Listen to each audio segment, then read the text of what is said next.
We're live, ladies and gentlemen, boys and girls, children of all ages. Welcome to this edition of the Halcyon Show. My name's Lorne Risley, host of the show, and I'm joined by B.Ramble. B.Ramble's here! Hello! I'm so excited for this one. I've been wanting to get you on forever and ever, and I've got the best excuse in the world because we have a 3-0 battle of yours, which I thought was technically brilliant, comedically magnificent, and everything I ever wanted to see from you in a battle rap context. But before we get into all of that, how did you find the tournament? You are unfortunately out now, but how did you find it in the end? I think it was an interesting experience, actually. I had some kind of high moments, like I really enjoyed. I think my battle with Hamill was one of my favourites. That was a really nice kind of back and forth there.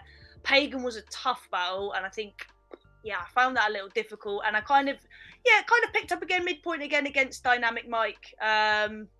So overall, I would say a decent experience. I learned a lot, and it was a lot of writing. That was a lot of writing to get done. So my writing discipline levels were high. I think I improved a lot, but then I think I was quite happy by the end. I was like, I'm not through. Oh, I get a little break though. Thank you. I will say I thought your battle against Hamill was the best of that episode, even though it included other battles with bigger names. I thought your battle against Pagan was a great contest. I know Pagan, he was rude. Pagan, you rude young man.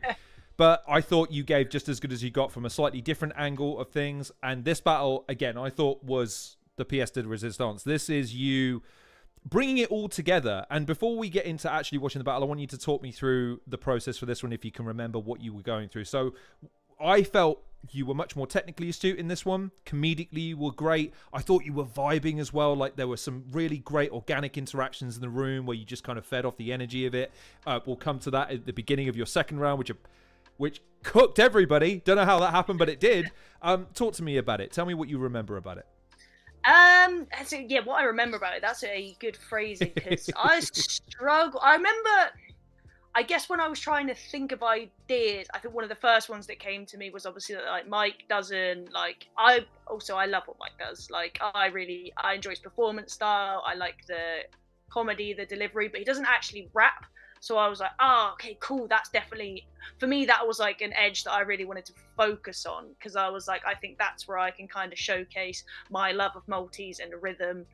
So I think I wrote the first round. I think I wrote that actually to a beat, because I was like, that could be a fun idea to play around with. And then I was like, I got to do an ADHD bar. You kind of start to just look through what you can say about someone and what you cannot say about someone and what you think's going to kind of vibe. And for me, like, Mike is just like so energetic. I was like, right, I can put that in there. And sometimes you end up looking at similarities that your opponent has to yourself, because I think we're all the best at criticizing ourselves. So if you're like, I do that and I call myself a dick for it, you're getting it. So, like, all of his ADHD vibes, I was like, I have those traits myself, sir, and I shall be mentioning them. And I can't really, if I'm honest, I can't really remember much more than the first round. I haven't watched this back, so I'll be intrigued to see what I actually spoke about with him. I think the one I'd reference for people wondering why I'm glad that you picked this one in particular, because again, I think that because bit behind the scenes, when I rewatch these, I watch them on the night, react to them. I'm like, okay, I liked this, didn't like this, and I'm like, okay, cool, why? Next night, rewatch it, and I actually take notes, and I'm trying to follow what you guys are saying, so I can start to see the structure of how things go together, so I can see when someone just goes, you're shit, fantastic. And then you go with someone that's like, oh, actually, there's something here. And I think your second round is where it's things like there's some off-the-cuff stuff, but then it's all kind of amalgamated together into themes. And all 3 rounds had that. And again, it's that thing of, okay, clearly taken on the criticism, clearly taken on the premise of the tournament, which is we want to see freshness each round. We don't want you to see you going back to the well. And you did that. You came up with 3 really cool concepts for 3 different rounds. But then, again, like I say, that organicness, that feeding off the energy in the room, you'd finally, after two battles, like everyone else, it seems, had a chance to kind of balance what the reaction's going to be, because you've got a bunch of guys in the room that don't want to react to you. And you're still prodding, though. And so when you get it, it's like, I've got you now, fuckers. Like, I know how to get you. Talk to me about that. Talk to me about the changing dynamic over the course of all 3 battles for you. Yeah, I think I found for me, the battle against Hamill, I don't know if it was just because I think there were still audience-ish members. That was a different sort of location, but I found I was getting more reactions in that room. And for me, like, I write largely, like, there's a lot of comedic stuff, so getting laughs, kind of, that's where the energy is built. And when stuff's working, that kind of, you feed off the audience, or I certainly feed off the audience. If they're laughing, then my delivery gets better, and there's that real back and forth. And I really found that with Hamill, there was quite a good energy and a good back and forth, and it felt like that in that battle. Then the next, I think the battle with Pagan, he was very, he was basically went like fucking full lyrical assassin mode, and my friend was like, "You brought a pride flag to a knife fight," and that made me laugh. I was like, I'm using that because it was like. And I talk about it now on stage in comedy because there's something really funny about someone just going for a full, like, fucking character assassination. I'm there like, his protein makes him so mean, to silence. Like, I just found that was hard. That was hard. It's when you're going for laughs and you're not really getting reactions and you can feel the responses that are kind of coming towards you. It feels like you're just getting attacked and you're throwing everything back, but nothing's going. And that, like, yeah, I learned a lot from that one because it just felt, it's not a nice feeling. It's part of it, but you're like, ooh, gross. And then so with Mike, I kind of felt I wanted to still do like comedy stuff because I really like that, but I didn't want to be reliant on it. Like I felt with Pagan, I'd opened wanting to do something kind of comedic, and when that hadn't really landed, I felt like I'd almost put myself on the back foot. So I was like, oh, okay, so in the next battle, let's not rely too much on that. You can sort of have those things, but you want to be kind of jabbing throughout that isn't reliant upon sort of just jokes and that. So I kind of, I wanted to focus, I guess, getting a nice mix, and sort of trying to build the energy before trying to land a laugh, and see if that kind of made me feel a little bit more comfortable. I just did not want to repeat that same feeling. It felt like I thought you came into the tournament with a different vibe altogether anyway, and the fact that you'd honed it and maybe crystallized some of the elements of it to better fit the scenario, I thought was noticeable. So I'm looking forward to rewatching this. Ladies and gentlemen, if you're not familiar with the concept, we're going to watch the battle against Dynamic Mike. We're going to omit Mike's rounds because he had a bit of a tough time, and also we're here to showcase B.Ramble, so I want to focus on that. I'll also shout out Smokehouse, who's made a return to social media of sorts. I really enjoyed your performances in the tournament. You didn't just pander, you were just you. And I completely agree. I think you brought a completely different cadence, feel, vibe, and a sense of fun to I looked forward to every one of your battles, and I can't wait to watch this one with you. So, should we watch a battle? Should we watch one? Go on. Okay. Go on. Should we watch a B.Ramble battle? Should we watch a B-Ramble? Let's watch a B.Ramble battle. This is against Dynamic Mike. Let's go! Yo, Premier Battles, we are in Manchester at the Feel Weird Studios. If you're with us in the building, make some noise. Shouts to Card Tricks UK. R.I.P. Check the link Feel out Weird. in the description below to get involved in some card breaking. But that being said, the tickets for the grand final, August 1st, are now on sale, so go and get them. On the right-hand side, you've seen him before, let them know who you are, bro. Yo, Dynamic Mike, shout out the Short SM7B, shout out Reaper, shout out Ableton, fuck Pro Tools. A lot of hatred. I've never used Pro Tools. You've seen him before, making another appearance. Introduce yourself. B.Ramble, no technical specifications. As always, it's a 3-round judge battle. Coin toss was done off camera. It's round 1 on Ramble. Let's go. Let's go. Mike is a nice guy. Fuck trying to be like Mike. He's getting too big for his Nikes like he's rocking a size 9. See, whatever you write, I don't vibe the rhythm you've got. You treat this like Air Jordans you don't wear, just another tick in the box. Because whenever you battle, I'm like, this isn't hip-hop. It's just another whack music grad that is having a pop. And I don't know if it's an act or where you fit in this plot, but for you, being extra is not a difficult job. Because you can rhyme but not rap, Right. so there's no... That's a great point. That's one of those ones that I was like, none of you. None of you. So, talk to me about that kind of right, because again, I thought that's a great line. Where is because I wrote it down. Where did I write it? I don't know where you fit in this plot, but being extra for you is not a difficult job. Yeah, I thought that was nice. I thought that was nice.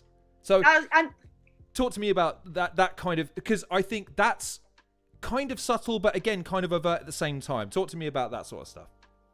yeah, I think it was that kind of, I wanted to build up on this idea of him not being part of the scene. so weird deconstructing rounds when you say it aloud. It feels mean. It is mean. So yeah, just kind of alluding to that, and the whole being extra, because he's very theatrical, so that kind of playing into the actory side, but also that you're not really part of this. And I love that sort of word play and those kind of vibes. Like, I really like the Air Jordans you don't wear, like, because you're hip hop, you don't really wear those shoes, and another tick in the box because you would have your tick on your Nikes and the shoes. I was so happy with those things for myself. Like, I was like, oh, that's very pleasing. I'll write that. I loved it. I think that's a strong start, but you've still got 40 seconds to go, so let's go. Way you can beat me. I write super sweet 16s. You watch that shit on MTV. I got love for my art, this craft I'm grafting uniquely. Only time you worked a bar is that one on your CV. Here's some awesome advice. Stick to pouring a pint. The only rounds here that matter are how I'm ordering mine.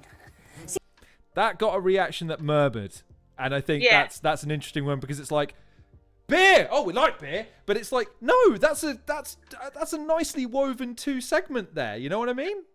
That's what. Yeah. When I was writing this, I was thinking, like, I was trying to craft these sort of. I went on his LinkedIn, and that's why I was like, oh, he did work in a bar. I was like, oh, you work in a bar. And I was like, because you don't do hip hop, so you can't work bars, but you did work in a bar. Oh, that'll go nicely together. So I you know what, I forget until I watch them back that I really enjoy the writing process. Like, that is quite good. It's just pleasing for the brain when you find double meanings and things, and you're like stitching it all together. Obviously, what you want when you've spent time doing that, and you in your head you're like, yeah, this is great, is you want everyone in the room to agree, and that's not always the case with battle rap. You're like, I think this is good, but actually that's silent. I'll keep going. So 2 things come to mind. Number 1, LinkedIn now just became a fertile ground for battle rap research. Yeah, I never thought of that. Like, his LinkedIn page. Like, there's going to be so much cringy shit there. That's great. But secondly then, so my question would be then, as far as like utilizing research in order to comprise, but again, you're dealing with a guy that within the sphere has got relatively little material to work with because he's just had so few battles. How hard is it amalgamating what you found, because these are presumably stuff that people aren't aware of, with the stuff that is very apparent about Mike? Like, because you don't want to be too referential, because then people are like, well, was he a bartender? I don't know. With, we get it, he's very excitable. How do you balance those 2 things up when you're writing? It is quite, it's difficult, because when you're using information that you found, you have to, I'm always trying to kind of set it up in a way that you've made it clear enough what you're talking about, so that then you can then you can use it. It's like, here's my descriptive part, I hope I painted that scene well, and here's why that's funny, or here's why that's a par on him. Whereas with the more visual or characterized stuff, it's easier because you kind of have it like right there kind of sticking out at you. It's difficult though, because when you're with audience as well, it's difficult with like rap battlers and things, like they'll know way more, so like you could do niche references, but ultimately you've got to go for the stuff that feels for me, that feels most interesting to me, because researching someone that you don't know is so fucking boring. And like doing it in a way of like, it's the weirdest thing. I consider myself to be quite a non-judgmental person. I'm a big fan of like kindness and treating people well. So it's so it feels very like anti-human to just be scrolling through someone's Insta and be like, what could I say about you? Yeah, your hair did look a bit shit then. Put it down. It's a really odd process.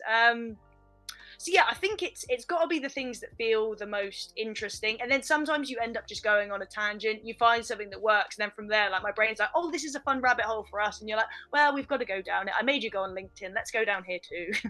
That's awesome. I never thought I'm going to, in my interviews going forward, I'm hitting up LinkedIn. It's a thing now. I'm nicking that. That's right. You like to make yourself laugh. You're just that sort of a guy. You should talk to Frank with the amount you snort at your lines. Even Frank got bored of him talking all night. He was like, look, Mike, it's cool you can rhyme, but you call all the time. Next time you want to chat, dial 3.14 then 15, and when you get them digits, you've been awkwardly paid. That's a math joke. It's a math joke! But hooray for Mike, he's always trying for the last laugh. And I bet he was great at being bar staff. So we had glasses to raise, I'd say give him a clink. When I serve you, no, I'll do it first with a verse, and then I'll spit in your drink. Time. Go, first round on Mike.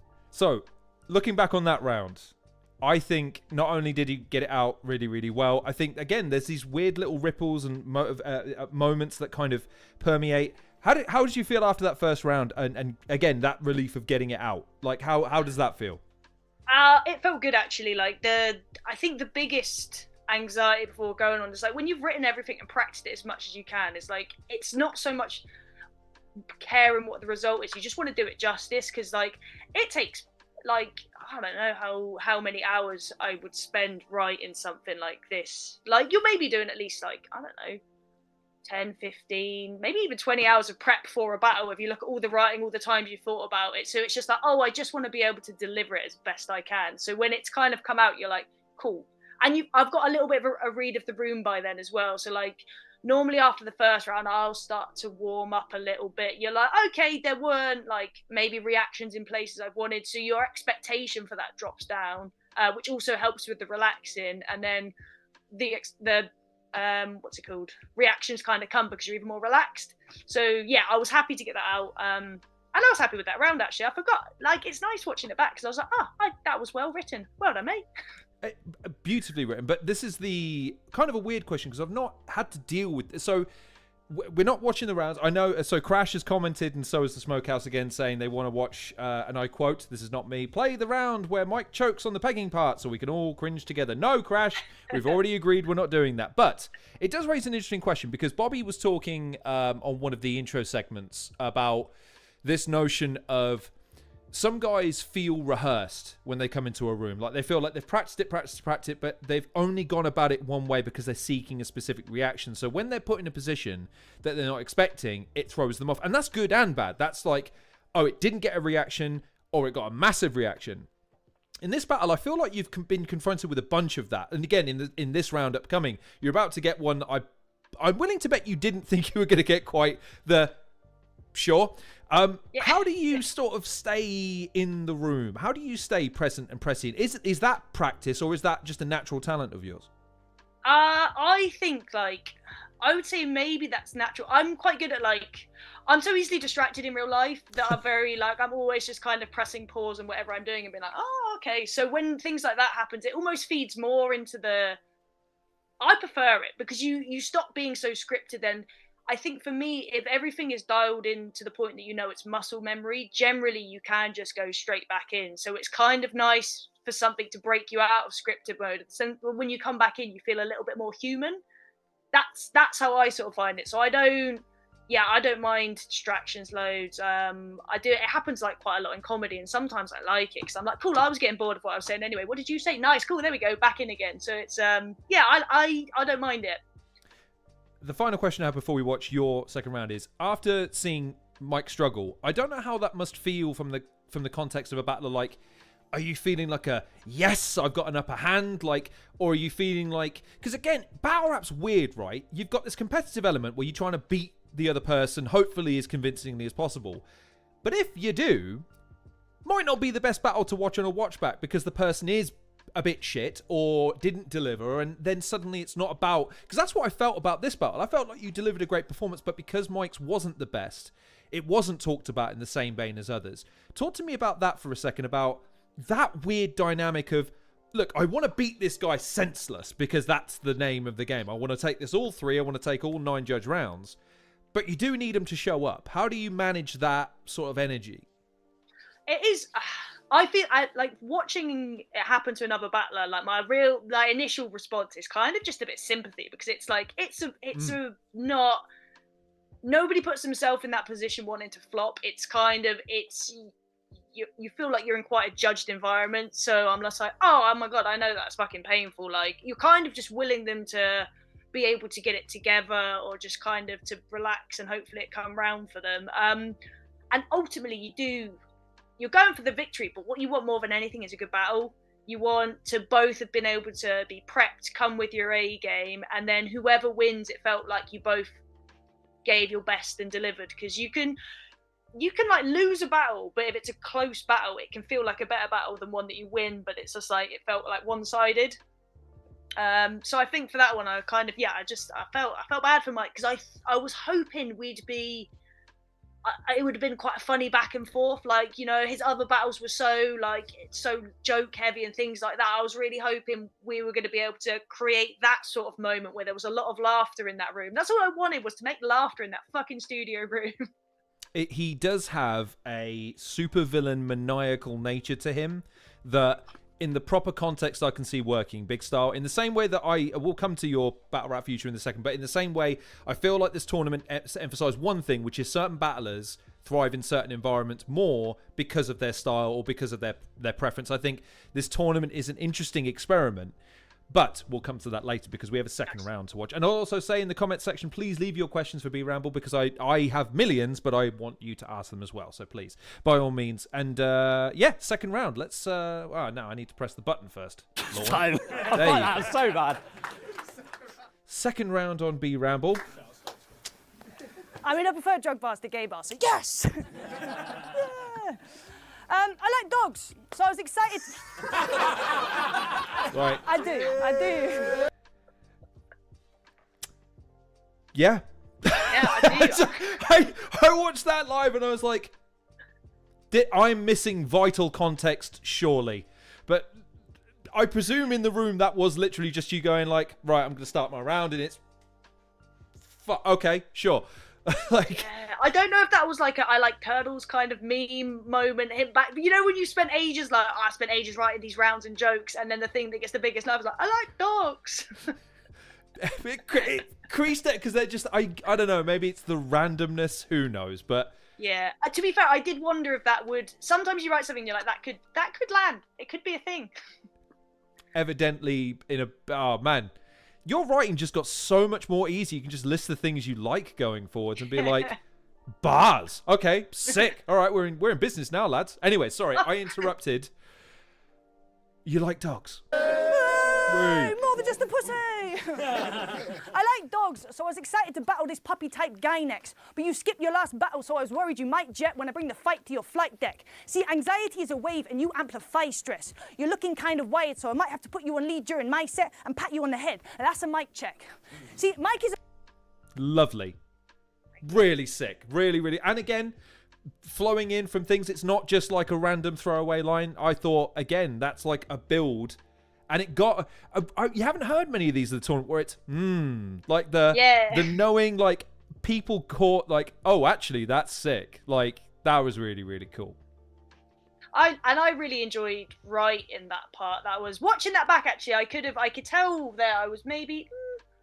could have been the nerves. That could have been delivered slightly better. It was a little bit wordy, but you know when you're like that, I could have emphasized that better in places, but I was really happy with that whole scheme in general. Like, that spent a lot of time...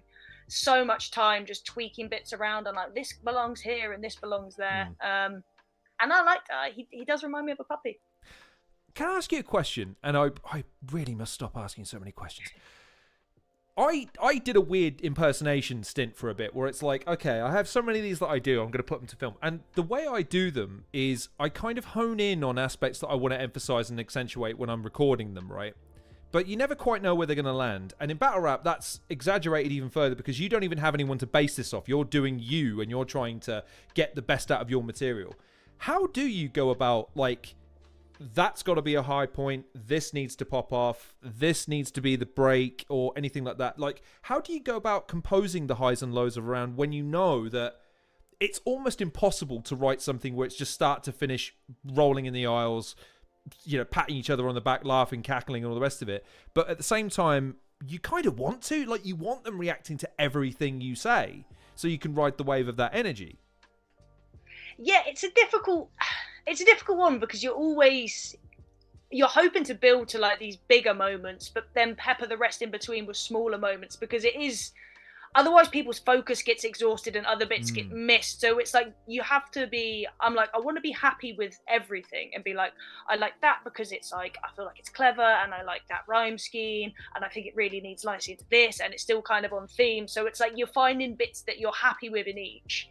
But there are kind of like, right, cool, I want that to be the focus and I want this to be the focus, knowing full well that you could say something like I like dogs and you're like, oh, now that is the focus.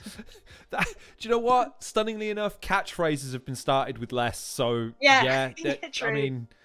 I mean hell of a t-shirt. That might be the thing. But Smokehouse, I will ask that question at the end of the stream, my friend, I promise you. Anyways, I interrupted. Let's go. People pleaser. It's all gravy, mate. We like you. You don't need to make that baby face be spiteful. The closest you get to being a dick is putting the D in ADHD delightful.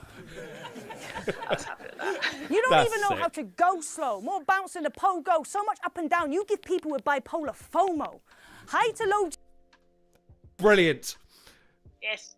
Fucking like again, maybe battle rap guys don't get FOMO, but the concept of FOMO is something that I go like, oh yes, and that, oh man, okay. Tell me about stringing all that together, because that was brilliant. Again, that's what made me think this is such a good written. This is great written stuff. Sorry, I'm fanboying out way too hard. Let me calm down. No, I love that. I love that. I'm proving the ADHD line a little bit here. I need to rein that in a little bit. Sorry. No, I really like writing that bit. It's just the OO sounds are really fun, and it was a fun rhythm to play around with, and also like with the bouncing rhythm, like bouncing around like a pogo, go slow. I was like, I kind of wanted to encompass that in the feeling, and just the idea of giving people with bipolar FOMO. I was just like, oh, I think that's quite a funny premise. That'll be like a nice thing. And I was like, he is so movemental. Yeah, and it felt fitting. Like, I think when I'm writing, I quite like going on theme. So if you're mentioning things like ADHD and bipolar, like that's kind of like a pleasing theme to tie together, and like the bouncing and the pogo. So it's like throughout the whole round, I always try to have kind of like, really, it's like two overarching themes that you're sort of trying to weave together and hopefully pull back in at the end. But that bit that was fun. I did think about that in the sense of, again, the idea of 3 concepts per or trying to marry up different things over the course of 3 rounds, but the idea of maybe one round being one, last round being something else, but in the middle you're kind of blending the two. Like, it's an interesting thing. But again, this tournament does prompt that from you guys, where it's, right, so I've got to deal with a guy I've never heard of, write 3 different things for him, and they've all got to be original, and it's only in 60 seconds, so I can't elaborate on something. If it's really dull and I've got to make something interesting out of it, I only have 60 seconds to make it interesting. Sure, yeah. Why not? Like, that's, again, I don't think you guys in the tournament have had anywhere near the amount of credit for having to do that, because I think it's really been tough. But I need to shut up. We need to watch some more battles, don't we? Sorry. Just like that, just because There's he can't time for rap praise on a track, later. don't mean he won't. Yo. See, Mike is fine when he's hyper-focused. Then his mind just goes like it's overloaded. He starts flowing slow in the hope we won't notice. His biggest joke is the fact he chose this. I'm the best joker out of you and I. That's a do-or-die job. I'm in the Heath Ledger timeline. This clown clearly belongs in Suicide Squad. I could rock that purple suit, make it look so good, it's a sin, bro. If you tried to rep that purple set, you look like Willy Wonka fucked a Vimto. You ain't tailor-made for this game, bitch, please. The only thing tailor-made you was a Swiftie. This ain't no Cinderella story. It's real life, I'm coming for his neck. I'm doing what a cartoon couldn't do and dead in this Disney princess. Time. Let's go second. Thoughts on that round? I liked it. I really liked the Vimto line. That made me laugh when I wrote it, and I was like, I don't give a fuck. I'm saying that. That's funny. Yeah, I had a lot of fun with that. I could tell, like, when I was writing the start, I was very much like methodical, blah blah blah. And then I remember writing that round and just being like, oh, I'm having a nice time. I was just like, oh, I bet he is. And I knew he was a Taylor Swift fan because I'd seen that. I was like, that's going in there. I didn't see anyone clock that as well. Again, probably different demographic. Battle rappers are unaware of Taylor Swift somehow. Like, but yeah, again, like, I thought, again, in that round, you're having so much fun and being so verbose with so many, like, again, like, you cover a lot of ground. I don't feel like you repeat yourself a lot. Like, I've watched your battles and I feel like it's a lot of, if I might be the fighting, allegory, but simile here, it's a lot of combinations, a little different movements. You're constantly trying to find the way to pick the lock rather than just mindlessly hammering away at the same point over and over again. And I feel like it's endemic of someone who is delicate in some ways but very purposeful in others. You're an interesting combination of comedy but insight to make the comedy land in ways that, if it doesn't work, I've never felt like I've never felt the energy suck out of the room if something doesn't land for you. I feel like you're able to kind of just shrug it off and move on to the next thing. Question, how do you manage that? How do you manage your expectations of, oh, come on? Like, because you've seen it. I think Bert in the first round was literally turning to the audience and going, lads, that was really funny, and here's why. And you go, oh no, don't do that. Like, how do you manage it?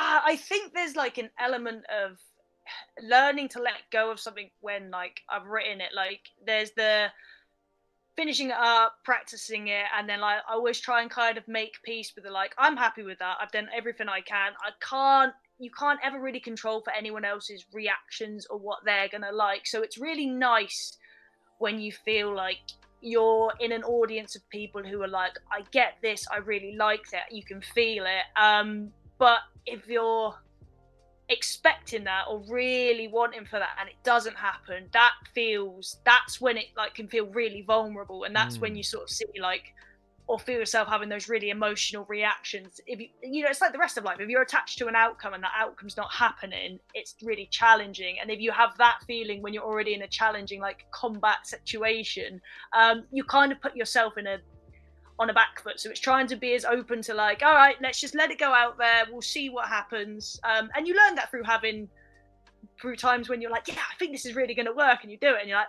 why did nobody like that? I need to learn that. I get very disappointed when things don't land. But anyways, it's not about me. We have one last round and then we have questions. We have lots of questions, but it's the final round. Just because you prefer eating out. Tell you what, there is at least 10 seconds. Yo, so, No sorry, world Mike. will I tell lesbian Your obsession with I'm just, you know, again, I'll try and get Dynamic Mike on one of these days. time. One of these days. Oh, God. We're all very busy, I know, Mike, but come on, return my DMs. Yeah, Anyways, third round. Before we get started on the third round, one last question though. When going into a round like this, you're 2-0 up. How does that change the dynamic for you? Is there a relief of just knowing, like, right, I have it in the bag, the battle's mine? Do you feel it, or is there still pressure because as an artist you want to nail what you have in your head? Talk to me about the dynamic about that. I think there is like, I think for me in this one it kind of didn't. I think I knew that the outcome of this battle wouldn't make any difference to whether I stayed or not in the tournament. Right. So before this battle, it was already like, well, this kind of doesn't matter in terms of going forward. So it was still wanting to do well to deliver a good performance. Yep. I think by the third round, if it's gone well, there is that element of you've relaxed because it's like, oh, I think this is going all right. But then there's also that little voice that's like, don't fuck it up now. Well, yeah, because again, like the tightrope of battle rap, you guys were. I don't know how. Again, couldn't do it. Couldn't be like, oh no, I'm having the battle rap dream only in real life. I couldn't do it. I die of shame on the spot. So props to you. Anyways, I'm gonna shut up. There's a third round to watch. Let's go. talking about lesbian shit. I won't debate this. But in no world will I tell anyone you've got great tits.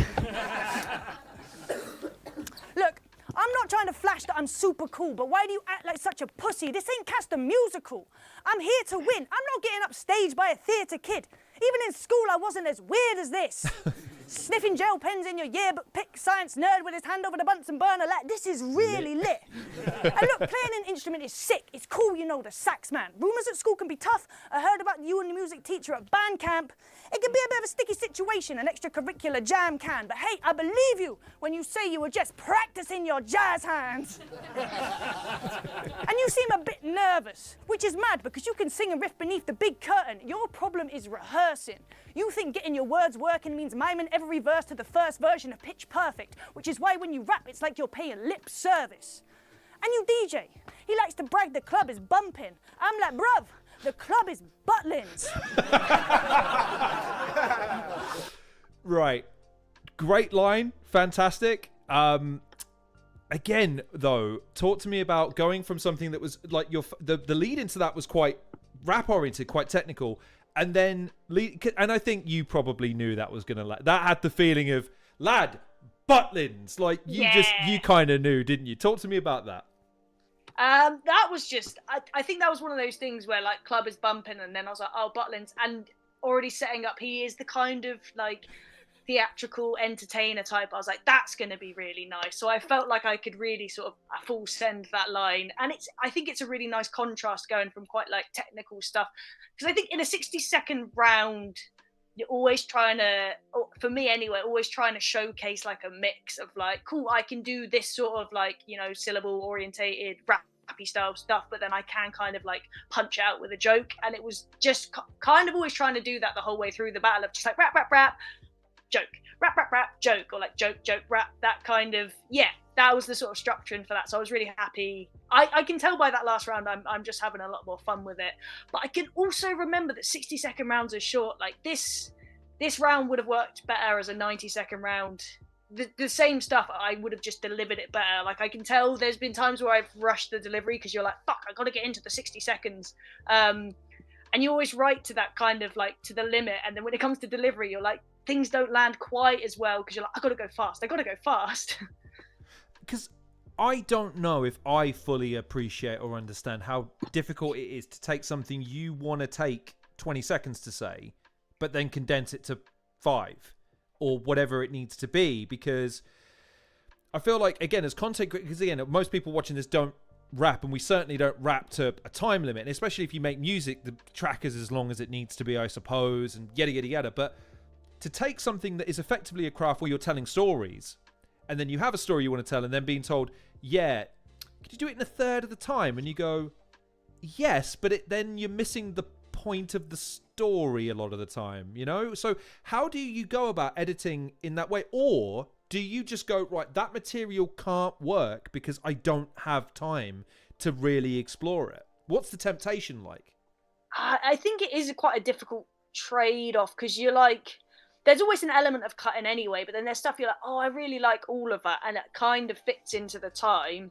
But then when it comes to it, you're like, oh, I could have probably done 10 or 15 seconds less of material and delivered stuff a little bit slower.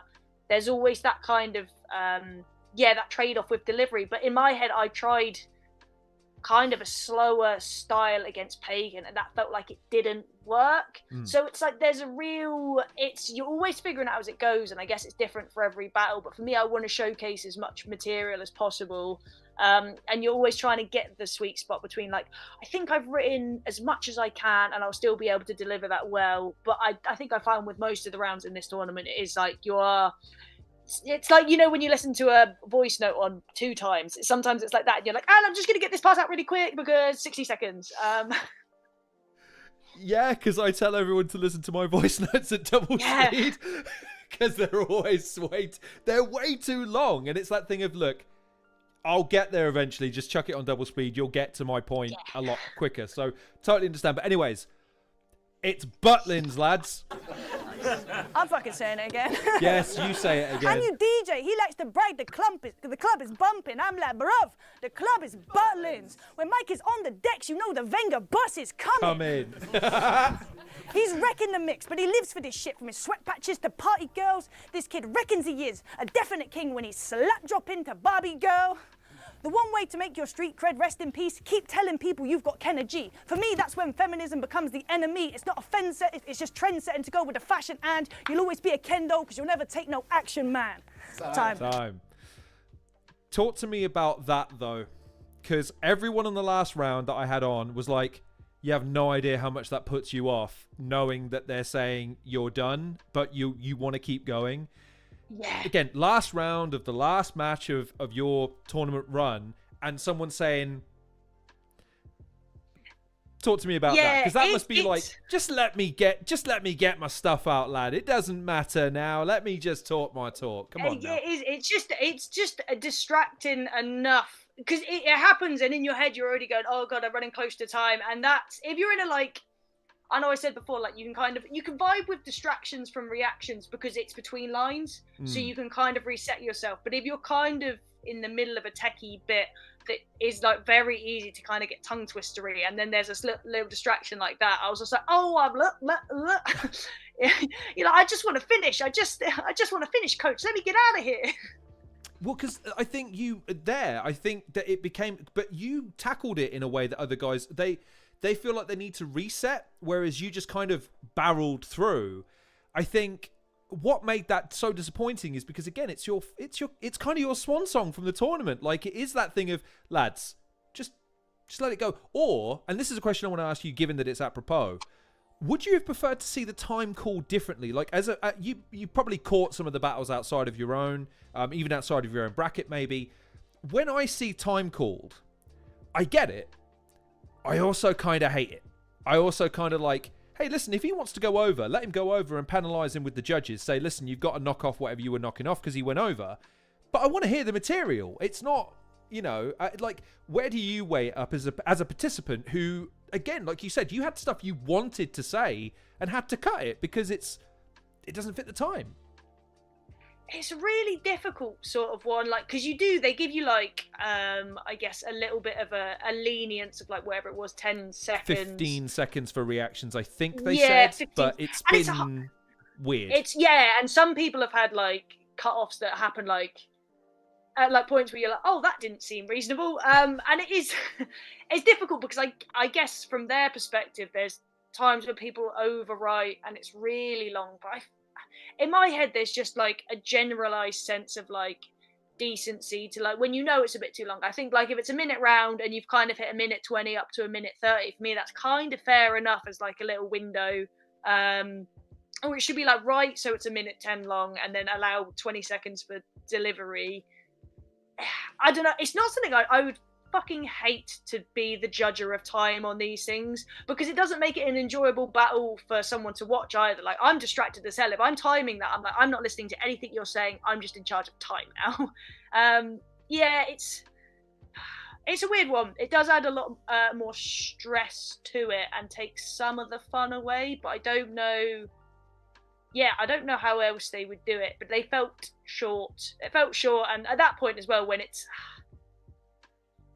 it feels like to you you're clearly finishing up like a scheme, you know, when it's kind of like maybe like even stopping someone in between, like letting it finish, you're done now. Do you know what I mean? But I guess then they're like, well, I didn't get a chance to know. I don't think there's a good way to do it. I just think it's shit. It's that, yeah, there's kind of no right answer. That's 100% true. It's whatever fits the presentation, I suppose. But anyways, that's a wider debate for another time. That was your third battle. That was a 3-0 victory with all three judges giving all 3 rounds to you. So you sign off in the most verbose, most fucking prestigious way one can in battle rap. Do you feel like that was an adequate swan song for you from the tournament? Do you feel like that kind of epitomized what you wanted to bring the whole time? Or like, how do you feel about the battle as a whole? I'm like watching that back, I'm really happy with the sort of performance I gave. I'm really happy with what I wrote there. There's little bits and places that I would have maybe liked to have been a bit cleaner, but it's very easy to nitpick. There's always going to be bits that aren't sort of like perfect.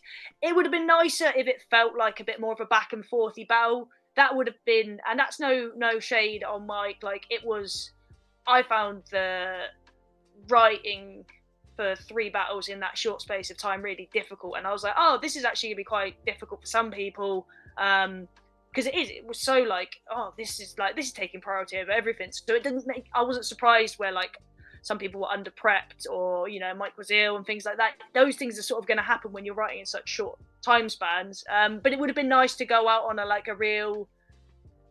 big showcase of what both of us had done in the tournament. And I felt like I definitely showed my side kind of well, but I don't think Mike had hit the performance that he sort of wanted. And it would have been really nice for us to both kind of bow out at that same time. That does make a battle feel better. It makes, you know, it just makes it a better watching experience as well. Agreed. I mean, the question becomes, like, not necessarily when, because everything's kind of up in the air until the tournament's over. But it's gotten people fantasy booking now, because, of course, the tournament did do what it set out to do in the sense of, right, I've seen enough of this person now to know I want to see them against this person, because it'd be a fun battle or a good battle. It's also given people a bit more of a scope to think, oh, okay, this person would suit this environment or this environment, because the tournament just doesn't afford them the opportunity to perform the way they know. Again, in your case, I remember seeing, I don't know if it probably wasn't your debut battle for Prem, but I think it was it Jeeves? Was it you were battling? I forget. And I remember, like, the thing that struck me about watching your round, and that was my first impression of you, was you feed off of a crowd's energy in a way that's different from everybody else's.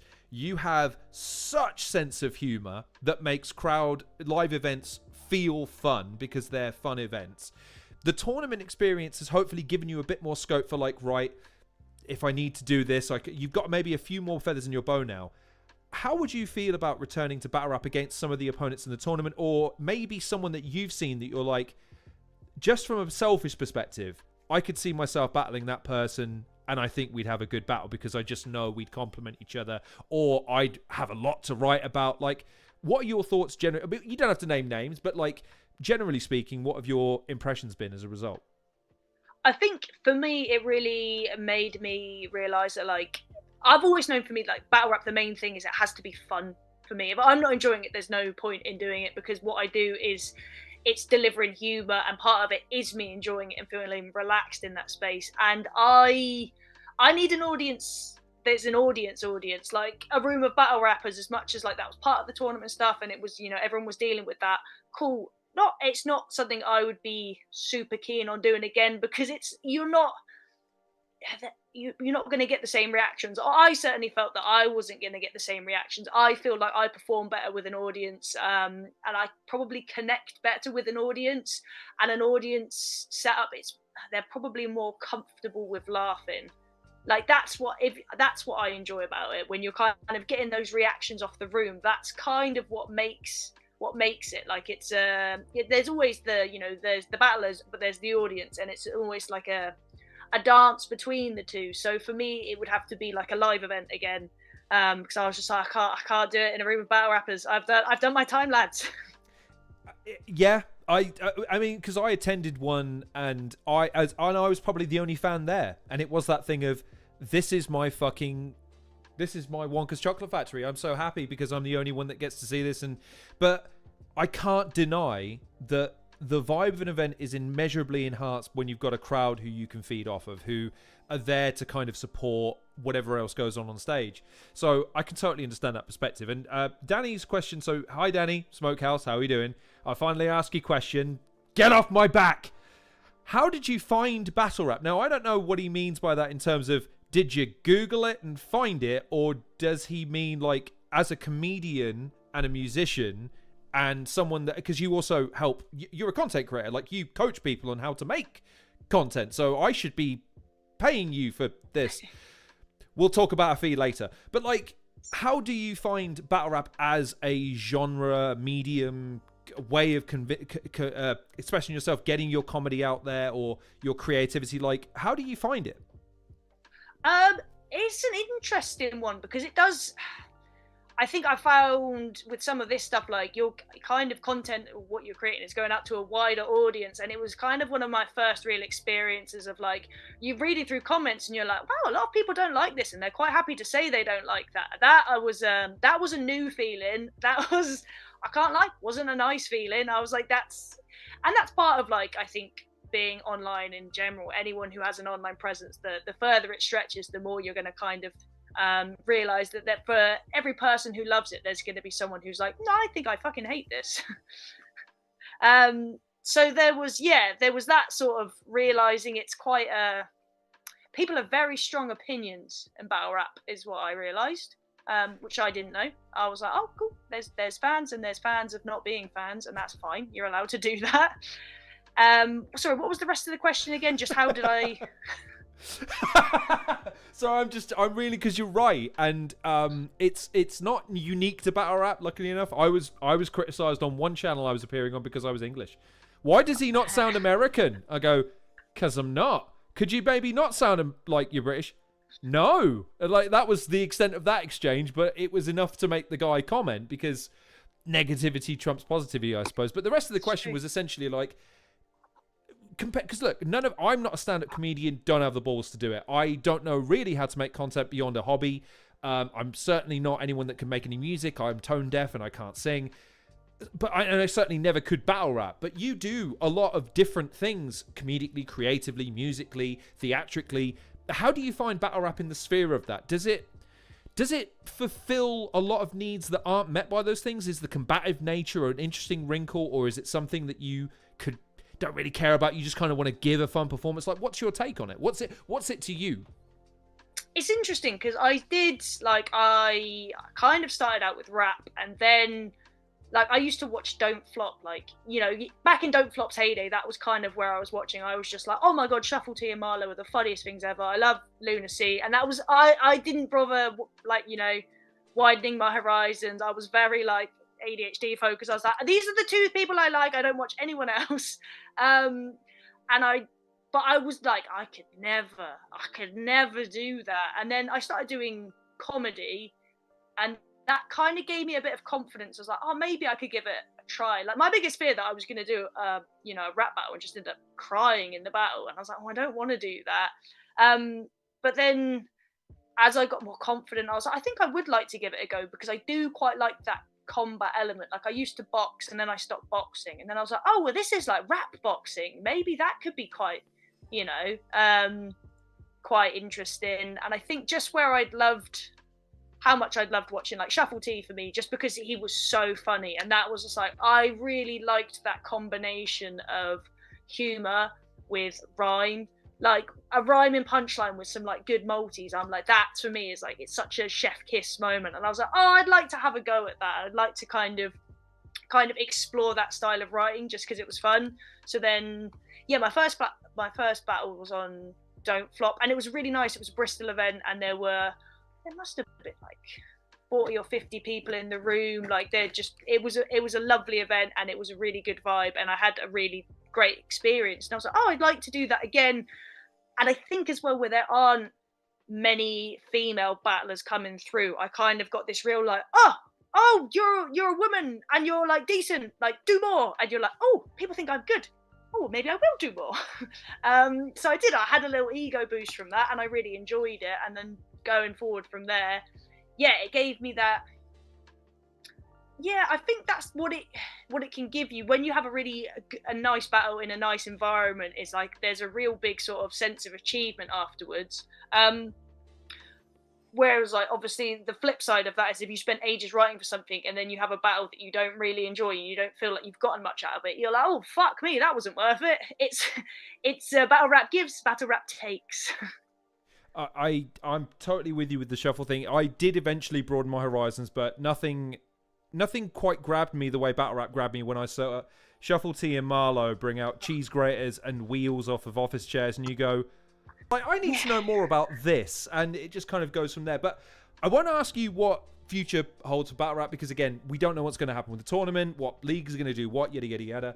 I will ask though, when you think about battle rap going forwards, do you look back now on the stuff that you've done and feel like, okay, if and when I come back, I'm going to have I've got some stuff that I'd like to work on in the background and showcase something a bit different? Because I feel like that's the unique thing about maybe taking a break from battle rap, is you kind of have that time to reflect and kind of go like, well, I suppose actually if I maybe tried this, or it gives you pause to just like, do you think you would be a bit more, not experimental, that's the wrong word, but like, has the tournament and has your experience up to now given you more to think about if you were to make a return in the future? Or do you think broadly it's like, no, I'm good. I know what I do, and I do it really good. And if I come back, I'm going to give you more because I know you fuckers love it. Ryan in the comments, yo, but this is B.Ramble's best showing yet. Big up.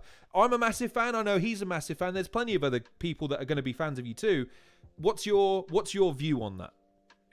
I think I guess at the moment I'm working quite a lot on comedy, but like I've always found like comedy battling, they feed well into each other because it's still just a lot of like audience time, performing time, writing time. I do have a battle. I've got an on-beat battle in May because I had an on-beat battle. I had my first on-beat battle somewhere during I think while I was doing the academy, and I only had 2 weeks writing for it, and it went kind of okay, but I was like, right, I want to do an on-beat battle and have more prep time and really deliver that well and just have fun with rapping on beat, because I love doing that sort of stuff.